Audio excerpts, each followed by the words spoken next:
Hello friend, बहुत बहुत स्वागत है आपका हमारे यूट्यूब चैनल पर। मैं विक्रम सिंह आपका बहुत बहुत स्वागत करता हूं। जैसा कि हर बार वीडियो में कोई ना कोई आपके लिए एक इंफॉर्मेटिव वीडियो होता है, ऐसा इस बार वीडियो में भी लेकर आया हूं।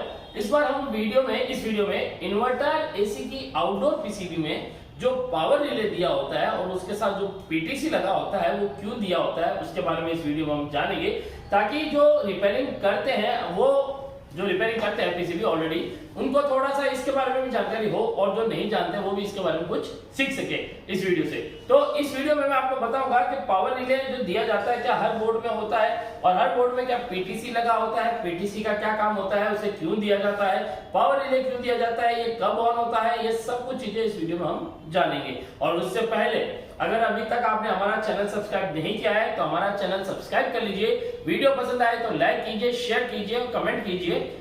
और अगर आप भी AC, fridge, washing machine, micro oven, LCD LED TV और इसके अलावा होम इन्वर्टर, ई रिक्शा, ई बाइक और इन सभी का कोर्स अगर कोई भी इलेक्ट्रॉनिक कोर्स करना चाहते हैं तो स्क्रीन पे दिए नंबर पर एक बार कॉल करके कोर्स से रिलेटेड जानकारी अवश्य ले। तो चलिए फ्रेंड, शुरू करते हैं हम पावर रिले के बारे में जानना। ऐसे तो पावर रिले की बात करें तो इंडोर पीसीबी में भी पावर रिले लगा होता है जो आउटडोर पीसीबी को पावर सेंड करता है। ठीक है, ऐसे ही क्या होता है कि जो आउटडोर पीसीबी होती है, जैसा कि आप यहां पर देख सकते हैं, यहां पर ये जो बोर्ड है मैं यहां पे आपको दिखा रहा हूं, ये एक एलजी कंपनी का बोर्ड है। ठीक है, और इस बोर्ड में अगर मैं आपको बताऊं तो यहां पर ये पावर रिले, यहां पर मैं आपको ये मार्क कर रहा हूं, यहां पर पावर रिले लगी है। ये पावर रिले की बात करूं तो फिलहाल तो ये एलजी का बोर्ड है, तो एलजी के बोर्ड में तो आपको दिखा रहा हूं। ऐसे चाहे ओरिजिनल का बोर्ड हो, चाहे कोई भी कंपनी का बोर्ड, आपको पावर रिले श्योर मिलती है। हर एक कंपनी के बोर्ड में जो आउटडोर के बोर्ड होते हैं उनके अंदर पावर रिले लगी होती है। मैं अगर अब अभी बात करूं तो मेरा हाथ में ये सैमसंग डिजिटल इन्वर्टर का बोर्ड है। ठीक है, इसके अंदर भी अगर बात करें तो पावर रिले दे रखी होती है। ठीक है, तो हर बोर्ड में आपको पावर रिले लगी होती है। कुछ बोर्ड में आप देखेंगे पावर रिले के अलावा एक छोटी एक्स्ट्रा रिले लगी होती है बिल्कुल नियर बाय, जिसे स्टार्ट रिले भी कहते हैं। तो स्टार्ट रिले क्या काम आती है हम उसके बारे में बाद में बात करेंगे। अभी हम पावर रिले के बारे में बात करते हैं। प्लस पावर रिले के साथ यहाँ पर सर्किट में ये जो पीटीसी लगा होता है ये क्या काम आता है देखिए। तो पहले इसके लिए हमें थोड़ा सा सर्किट समझना होगा। यहाँ पर सर्किट की बात करें तो आउटडोर पीसीबी में क्या होता है कि सबसे पहले जो लाइन एंड न्यूट्रल होता है हमारा, तो लाइन और न्यूट्रल के बीच में जैसा कि फ्यूज और ये सारे सर्किट हमारे लगे होते हैं। हमारा पूरा ईएमआई सेक्शन बना होता है, इलेक्ट्रोमैग्नेटिक इंटरफेस सेक्शन हमारा बना होता है। और उसके अंत में या मिडल में, कभी कभी शुरू में भी आपको, यानी एक नॉइज फिल्टर सेक्शन के अंदर, ठीक है, पीएफसी सेक्शन से पहले या ब्रिज रेक्टिफायर से पहले आपको पावर रिले लगी मिलती है। पावर रिले क्या होता है कि एग्जांपल जैसे यहाँ पर नॉर्मली ये जो हमारी लाइन न्यूट्रल है इनके बीच में क्या होता है कि पीटीसी लगा होता है। ठीक है, पीटीसी के बारे में आप जानते होंगे कि पॉजिटिव टेम्परेचर कोएफिशिएंट के हिसाब से जो बना होता है। यहाँ पर क्या होता है, जो पीटीसी लगा होता है, जैसा कि सर्किट में मान लीजिए कि आगे शॉर्टिंग हो जाए, ये जैसे बोर्ड है हमारा, यहाँ से सप्लाई जब आगे जा रही है और यहाँ पर सर्किट में कोई बड़ी शॉर्टिंग आ जाए तो होगा क्या, जो हमारी इलेक्ट्रॉन की गति है, यानी जो फ्लो ऑफ इलेक्ट्रॉन यानी विद्युत की धारा है, उसकी गति बहुत बढ़ जाती है। गति बढ़ने से क्या होता है कि जो चीज हमारी शॉर्ट है या तो ब्लास्ट करती है, अगर वो ब्लास्ट नहीं कर पाती तो फ्यूज ओपन होने के चांस होते हैं। फ्यूज का लोड अगर सर्किट के अकॉर्डिंग जैसे मान लीजिए कि ज्यादा है तो सर्किट के जो ट्रैक होते हैं वो ट्रैक गर्म होकर जल जाते हैं। तो उन ट्रैक को जलने से बचाने के लिए, सर्किट को डैमेज होने से बचाने के लिए पीटीसी लगा होता है। अब ये पीटीसी काम कैसे करता है इस सर्किट के अंदर, तो वो देखिए इधर इस सर्किट में यहाँ पर हमने ये पीटीसी लगाया है। ठीक है, अब ये क्या होता है, यहाँ पर आप देखेंगे ये जो मैं यहाँ पर अभी ये रेड मार्क करके आपको दिखाता हूँ, ये जो लगा है बिल्कुल पास में ब्लैक एक स्क्वायर साइज डब्बी टाइप का होता है, या कभी कभी आप देखेंगे आपको गोल साइज का लगा मिलेगा, जैसे हमारे एमओवी लगे होते हैं उस टाइप का। ठीक है, अब यहाँ पर क्या होता है, ये लाइन में सीरीज में लगता है।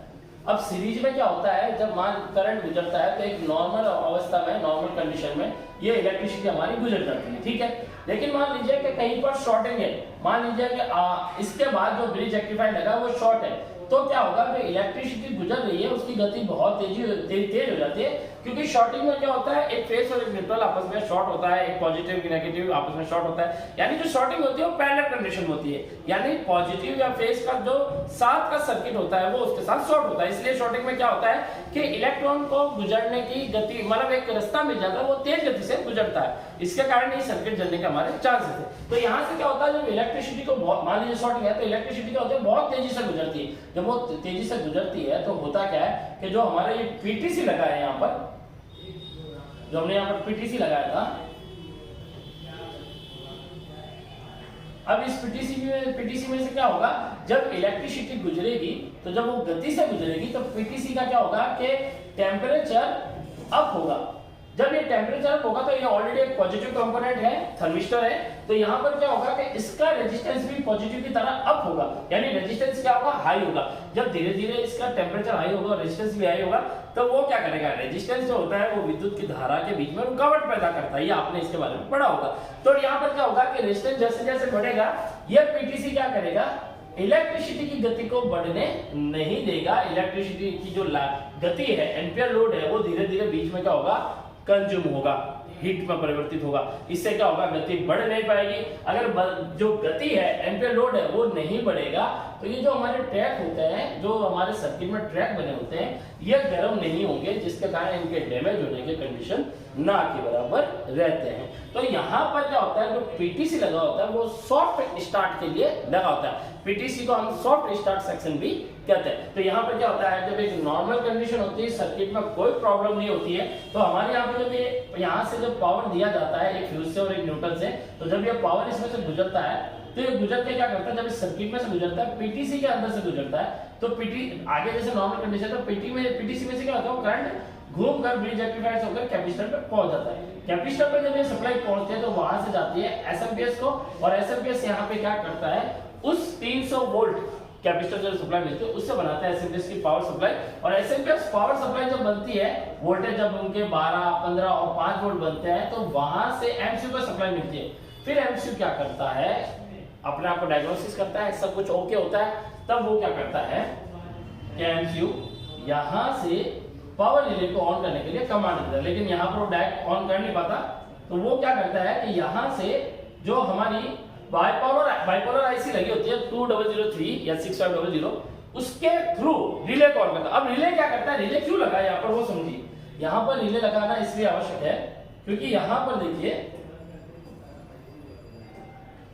यहाँ पर रिले लगना आवश्यक है। देखिए क्यों आवश्यक है, क्योंकि क्या होगा कि जब नॉर्मल कंडीशन होगी तब तो पीटीसी में से करंट गुजरेगा, बोर्ड हमारा ऑन होगा, लेकिन जब कंप्रेसर ऑन होगा तो कंप्रेसर तो लोड खींचेगा ही, तो वो कंप्रेसर जब लोड खींचेगा तो इलेक्ट्रिसिटी तेज गुजरेगी, जिससे पीटीसी क्या करेगा, सप्लाई को बाधित करता रहेगा, और कंप्रेसर को प्रॉपर सप्लाई नहीं मिलेगी, वो 10 से 15-20 मिनट आपका चलकर बंद हो जाएगा।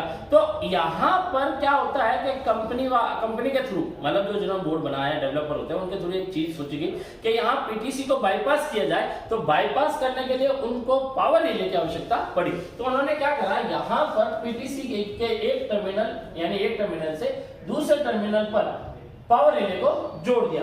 तो होगा क्या कि इस पावर रिले को एसएमपीएस सर्किट से 12 वोल्ट मिलेंगे, और ऑन करने के लिए बोर्ड में बाइपोलर आईसी जो हमारी 2003 होती है वो, या फिर एनपीएन ट्रांजिस्टर, ये चीजें हमारी लगी हो सकती है।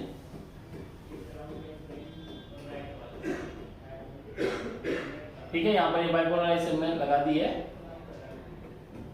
ठीक है, अब यहाँ पर क्या होगा कि जैसे माइक्रो कंट्रोलर को प्रॉपर सप्लाई मिलेगी, वो ऑन होगा, सर्किट देगा शॉर्टेज नहीं है, तो वो सबसे पहले यही काम करेगा। वो क्या करेगा, इस रिले को ऑन करने के लिए बाइपोलर आईसी को कमांड देगा।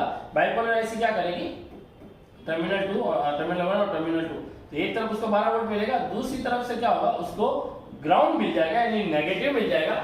जैसे ही माइक्रो कंट्रोलर के थ्रू इसको नेगेटिव मिलेगा और रिले ऑन होगी, तो यहाँ पर क्या होगा, टर्मिनल 1 जो इस पीटीसी का एक पिन है ना, उस पिन से जो सप्लाई है वो पीटीसी के थ्रू तो जाएगी थी, लेकिन अब वो क्या करेगी, इस लाइन के थ्रू होकर इस स्विच के थ्रू होकर पास होकर दूसरे टर्मिनल पर चली जाएगी। तो ये सप्लाई क्या करेगी, यहां से बाईपास हो जाएगी, ठीक है। और पीटीसी बीच में क्या होगा, बाईपास। अब पीटीसी पे लोड कोई नहीं होगा। अब करंट को गुजरने के लिए पीटीसी की आवश्यकता नहीं है, उसको पावर रिले का एक रास्ता मिल चुका है। तो वो क्या करेगा, पावर रिले में से प्रॉपर कंडक्टिविटी के साथ निकलेगा। तो जो कंप्रेसर को लोड चाहिए और जो लोड खींचेगा वो प्रॉपर उस इलेक्ट्रॉन यानी विद्युत की धारा को गुजरने के लिए जो जगह चाहिए, कंडक्टिविटी चाहिए, वो प्रॉपर पावर रिले के थ्रू मिलेगी। तो यहाँ पर आउटडोर पीसीबी में क्या होता है कि सॉफ्ट स्टार्ट करने के लिए यानी पहले ये देखा जाता है कि सर्किट में शॉर्टिंग तो नहीं है। अगर मान लीजिए पावर रिले अगर डायरेक्ट कर दी जाए और पीटीसी का उपयोग ना करें तो अगर सर्किट में कोई शॉर्टिंग हुई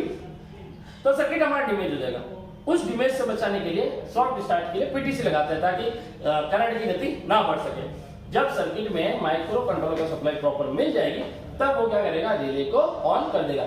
रिले जो होता है पहली बार हमारा बोर्ड जब ऑन होता है तब एक बार ऑन होता है, आईएमसी को जैसे सप्लाई मिलती है तब ऑन होता है। दूसरी बार जब कंप्रेसर हमारा ऑन होता है उससे पहले 2 से 3 बार एमसीयू रिले को ऑन करने की कंडीशन में क्लिक मतलब ऑन ऑफ करता है, जिससे अगर वो प्रॉपर ऑन ना हो तो एक बार ऑन हो जाए। तो आप देखते हैं कि आपके जो पीसीबी रिपेयरिंग करते हैं, पीसीबी का पास जब देखते हैं कंप्रेसर ऑन हो रहा होता है तब आप देखेगा एक पावर रिले ऑन होने की आवाज आपको सुनाई देगी। तो वो जो रिले है ना उसको ऑन करने की वो आवाज होती है जो कि हमारा एमसीयू से ऑन करता है। जब कंडीशन ओके होती है, कंप्रेसर चलने लगता है उससे पहले, तो वो 2 से 3 बार रिले को ऑन करने की कोशिश करता है, ठीक है।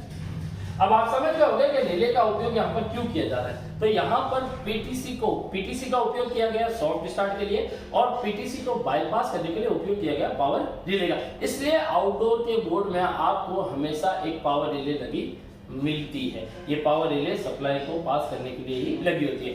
अब बात करते हैं, अगर पावर रिले हमारी जो आउटडोर पीसीबी में लगी है, चाहे ये एलजी में लगी है चाहे किसी भी बोर्ड में लगी है, अगर पावर रिले ऑन नहीं होती है तो क्या दिक्कत आती है। पावर रिले अगर ऑन नहीं होगी तो आपका कंप्रेसर मात्र 10 से 15 सेकंड या 20 सेकंड मैक्सिमम चलता है और बाद में वो बंद हो जाएगा। ये दिक्कत आपको आएगी, यानी कंप्रेसर को प्रॉपर सप्लाई नहीं मिलेगी। तो जब भी आपको लगे कि आउटडोर पीसीबी आप चेक कर रहे हैं और कंप्रेसर 10 से 15 सेकंड 20 सेकंड या मैक्सिमम 30 सेकंड में बंद होने के चांस होते हैं, तो एक बार के लिए पावर रिले को प्रॉपर तरीके से चेक कर लीजिए क्या वो ऑन हो रहा है, या उसे बाईपास भी आप कर सकते हैं। अगर एमसी ऑन होता है, सर्किट ओके है, तो आप पीटीसी को शॉर्ट कर सकते हैं एक वायर के सारे, लेकिन वायर थोड़ा मोटा लीजिएगा ताकि शॉर्टिंग जब आप उसे कर दे तो वो गर्म होकर टूटे ना, क्योंकि इलेक्ट्रिसिटी हो जाएगी, गर्म तो होगा ही। तो इसलिए थोड़ा मोटा वायर लेकर उस पीटीसी को शॉर्ट कर दीजिएगा, फिर उसको चलाइएगा। अगर आपका उस समय कंप्रेसर प्रॉपर चल रहा है तब आप समझ लीजिएगा कि आपकी रिले से संबंधित प्रॉब्लम बोर्ड में है, यानी आपकी पावर रिले से रिलेटेड प्रॉब्लम है। पावर रिले का ये दिक्कत तो आता ही आता है। अब दूसरा है कि क्या एरर भी शो करते हैं। हाँ, कुछ बोर्ड में जैसे एलजी में बात करें आपको डीसी लिंक एरर का प्रॉब्लम शो करेगा। अदर बोर्ड में आपको डीसी लो वोल्टेज या चेक वोल्टेज ऑन कैपेसिटर या proper low voltage protection system, अलग अलग एरर कोड आपको आना, अलग अलग कंपनियों में अलग अलग एरर कोड आना शुरू कर देता है। तो ये प्रॉब्लम होती है हमारी एक पावर रिले से, इसलिए कभी भी प्रॉब्लम आती है पावर रिले को जरूर चेक करें। ऐसे ही सर्किट में और भी काफी चीजें होती है जिनके बारे में मैं आपको 1 बाय 1 बताता रहूंगा, जिसके थ्रू आप चाहे तो इन वीडियो से कुछ ना कुछ अपने जो रिपेयरिंग के टिप्स है उनको और मजबूत कर सके। तो फ्रेंड, इस वीडियो में इतना ही, मिलता हूं आपसे नेक्स्ट वीडियो में। अभी के लिए धन्यवाद, थैंक यू सो मच।